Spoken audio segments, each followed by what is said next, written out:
Lil Durk is one of the OG Chicago drill rappers and has maintained his relevance longer than almost anyone else from that area, but being at the top comes with its dark side, and all the beef that has helped Durk sell albums and increase his popularity has also led to the death of many people who are close to him. News broke out last week that his older brother Dthang was killed in front of a nightclub in Harvey, Illinois, a city just outside of Chicago. The brother of local rapper Lil Durk is dead after shooting at a club in Harvey this weekend. Although Dthang's killers are still on the loose and there's no proof that his murder had anything to do with Durk, fans automatically assume that Dthang was another casualty in the ongoing war in Chiraq. Dthang is far from the person Durk has lost since blowing up. In the past decade, he's had to mourn the deaths of his cousin Nuski, his manager Chino, his close friend King Von, his producer Turn Me Up Josh, and now his older brother. Wild rumors on the internet have accused Durk of being cursed or even sacrificing his own friends and family members to secure wealth and power for himself. But the truth is likely much simpler. When you build a career off of being a savage and dissing your ops at any chance you get, eventually they're gonna want payback. When they can't get to you, they're gonna go after whoever's closest to you, and it seems like Dthang was just the latest victim in the endless cycle of violence that haunts Chicago and every other hood in America. Let's take a closer look at Lil Durk's career and all the unfortunate losses he's encountered during his rise to fame. Durk grew up surrounded by violence and gangs in the south side of Chicago. His father, Dante Banks, was arrested and sentenced to life in prison when the rapper was just 7 months old for being part of a major drug distribution ring. Growing up, the artist had to take on many adult responsibilities to help his family. He started making music and building a fan base on MySpace and YouTube while he was still in high school. But after getting his girlfriend pregnant at just 17 years old, he was forced to drop out. After that, he joined the Black Disciples and supported his family through street activities. He continued to make music and build a fan base, but started getting into trouble with the law and was arrested several times for gun charges while he was on the come up. If you've been following our coverage of the Chicago drill scene, you know that the BDs are currently at war with the Gangsta Disciples, as well as several other sets in the area. The rise of drill only added fuel to the fire in these violent beefs, and throughout his career, Durk has lost people close to him just because of tensions in the city. On May 31st, 2014, Durk's cousin OTF Nunu, or Nuski, was shot and killed while sitting in the car. Nuski was also a rapper who was signed to Durk's OTF record label. He just started blowing up in the city with the track OC, which also featured Durk. But before he could really enjoy the success, he was gunned down while sitting in one of Durk's SUVs outside a shopping complex. Nuski's death was rumored to be retaliation for the killing of another rapper named Lil Mark. Lil Mark was a rapper who was associated with the 051 Money Gang, a set of the Mickey Cobras and Black P Stones who were known to beef with the BDs. In March 2014, Lil Mark dropped a track called No Competition, which was a remix of Durk's song Competition and contained disses of many well-known BDs in Chicago. 3 days after dropping the track, Lil Mark was shot and killed while standing outside a bus stop. After Mark was killed, many of the BDs who he dissed on the song would go on social media and mock his death, something that has become a common theme in drill music. Durk was one of them, and he recorded a video of himself at the bus stop where Lil Mark was killed, laughing and saying that the bus stop was a real famous place. Hey, this bus stop right here though, this is a real famous place, you hear me? This is a real famous place. Not long after, OTF Nunu was killed, and many say it was payback for Lil Mark's death and all the disrespect that followed. Less than a year later, after Nuski was killed, Durk's close friend and manager, OTF Chino, was killed in a similar situation where he was sitting in a car in the Avalon Park neighborhood of Chicago. It's not exactly clear why Chino got killed, but the word on the street is that the same person who shot Nuski was also responsible for Chino's death. Both hits were credited to an 051 Money Gang member named 051 Melly. Melly was a true savage and one of the most feared shooters in Chiraq history. A few days before Chino was killed, Durk had dropped a remix of Chief Keef's Finito where he dissed 051 rapping, "Bitch, I'm riding through the ops, finna go and shoot Young Money up." 051 Melly clearly wasn't feeling the diss and posted a video to social media calling Durk a fake gangster. Not long after that, Chino was killed. 051 Melly would eventually be killed at a house party in 2019 over an unrelated beef, while Durk would continue to build momentum in the music industry. So the violence started to die down for a while, at least when it came to people close to Durk. But that would all change after the rapper entered the second phase of his career and teamed up with a childhood friend and fellow BD, King Von. The Chicago drill scene started to die down in the late 2010s as all the hot rappers would end up dead, in jail, or just move away from the streets. Other drill scenes in cities like London and New York started to attract fans of the genre as well. Although Durk was still relevant and successful in the industry, he has even admitted that he started to fall off in the mid-2010s.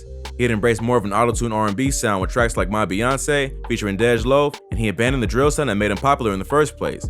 So many of his OG fans started to stop listening to him and focus their attention on new rappers. But rather than give up, Durk got back to his roots and started releasing mixtapes that returned to a harder, street-oriented sound. He left Def Jam in 2018 and started to focus on building his own brand, OTF. Around that time, King Von, Durk's childhood friend, and another street legend from Chicago, was released from prison after beating the murder charge. He would eventually sign to Durk's label and released a single Crazy Story in December 2018, which immediately went viral. Von was a pretty wild dude and well known in Chicago for being a respected shooter. Taking Von under his wing earned Durk tons of attention from rap fans across the country, but it also tied him back into the street drama that had claimed the lives of his cousin and manager.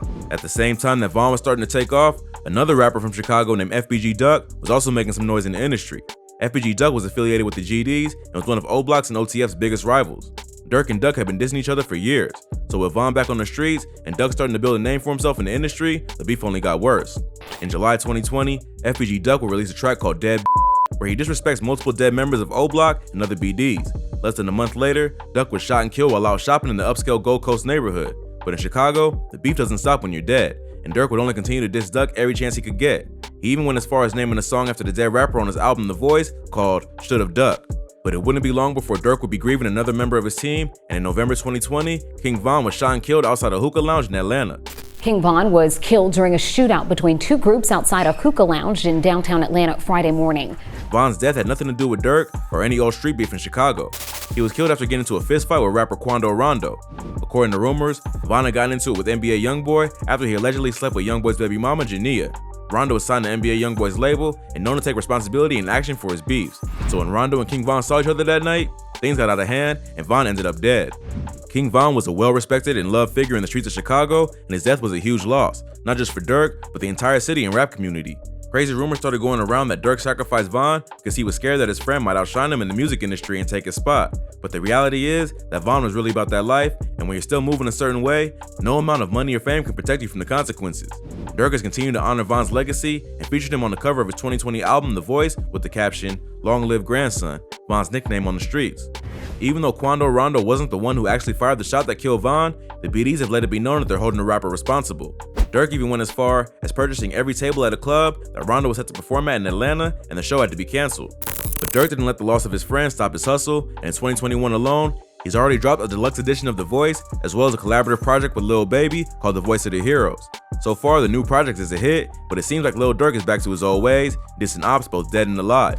On the track Still Running featuring Meek Mill, fans believe that Durk dissed not only Youngboy and Quando Rondo, but also FBG Duck.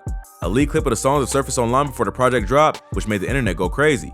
Durk responded to the alleged diss saying, "I never said a lame name, stop lying on me." But it's pretty clear he's trying to get at someone on the track, even if he didn't call anyone out by name. Just 2 days after the project was released, Durk's brother Dthang was shot and killed outside of Club O in Harvey, Illinois, a city about 30 minutes from the south side of Chicago. According to witnesses, Dthang had been at the club all night and was leaving around 1 a.m. He got into a verbal fight with a group of men outside the club, which resulted in him getting shot in the head. Dthang passed away almost immediately at just 32 years old. A week before Dthang was killed, Durk's go-to producer, Turn Me Up Josh, also passed away. The details of his death are not clear, but Durk himself confirmed the news on Twitter saying, "RIP Turn Me Up Josh, SMH." So the rapper had lost another 2 people close to him in just a span of a week. Dthang was Durk's older brother and had always been an influential person in the rapper's life, with his father locked up for his whole childhood. Dthang supposedly convinced Durk to invest more of his money into other businesses outside of rap and helped him purchase a trucking company. That way, Durk could eventually get out of the spotlight and avoid all the drama that comes with being a famous drill rapper. But unfortunately, that day didn't come quickly enough, and it seems like Dthang fell victim to the same cycle that claimed the lives of Chino and Nuski. The police have not arrested anyone or announced any information yet regarding Dthang's death. So it's possible the shooting had nothing to do with Durk, but it doesn't seem like Dthang was robbed, so it's hard to think of what kind of motive the killers would have other than retaliation, especially because the shooting happened just outside of Chicago. What separates drill from other subgenres of hip-hop is the blatant disrespect of opps, especially the dead. It's also what seems to be fueling the violence behind it. At this point, Durk has enough money and connections to move smart and avoid any situations that may put him in danger. But not everyone around him has that kind of money or the mindset to be on guard 24/7. As long as he keeps up with the dissing, everyone around him is a target. The opps aren't just gonna let up just because they can't get to Durk, so they're just gonna hit up whoever they can get that matters to him. And even though Durk is at the top of his career, he still doesn't have the time or resources to make sure that his people are protected at all times. That's unfortunately what comes with being a hot drill rapper. A big part of what gets sales and plays is street image and backing that up with disses. Durk is a businessman, and he probably noticed that when he was doing pop and R&B tracks, the sales weren't great. But when he started hopping back on drill beats and talking about his ops, his career was suddenly going somewhere. The only problem with this is the fact that your fans only want more and more. But the longer you keep it up, the more you put yourself and the people around you at risk. Hopefully, Durk can take some time to reflect on his brother's death and go in a new direction with his music. At this point, he's a multi-millionaire and doesn't need to keep beefing with dudes in the street who have nothing to lose. But then again, the more blood that's spilled, the harder it is to escape the cycle, and it may be too late for Durk to change his ways now.